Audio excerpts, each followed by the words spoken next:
जमीन बेचकर पाकिस्तान का हिंदुस्तान के लड़का के साथ शादी रचा लिया है। देख लो। Music director Nitish Raj, Ambika recording studio Delhi. आई के ताजा खबर छे भैया, भारत पाकिस्तान के बीच सोशल मीडिया पर छै वायरल। सीमा के छै प्यार के न्यूज सोशल मीडिया पर छै वायरल। सीमा के छै प्यार कहानी गेम पबजी से सेट भेल, खेल खेल में प्यार भ गेलै। सचिन नाम का लड़का सा खेल खेल में प्यार भ गेलै। Music director Nitish Raj, Ambika recording studio Delhi.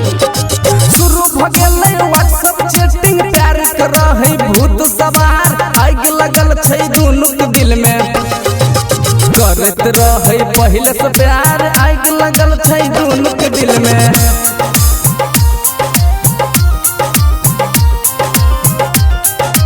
Ambika recording studio Delhi.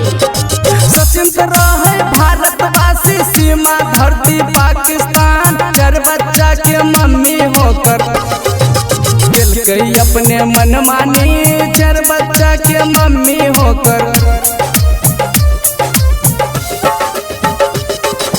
प्यार से मिला सीमा, बेचलक अपन घर के जमीन। टिकट कटा के इंडिया अलै, पतिसन गलती कर भारी के इंडिया के तैयारी। म्यूजिक डायरेक्टर नीतीश राज,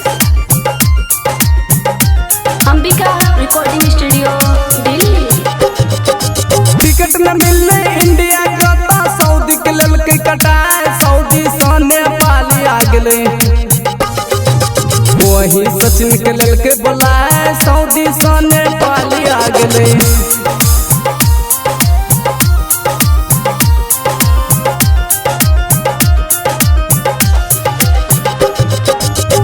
इंडिया सचिन के पास अपना 4 बच्चे के साथ खुशी खुशी होकर वो राजी। सुधीर गायक कहे कथा खुशी खुशी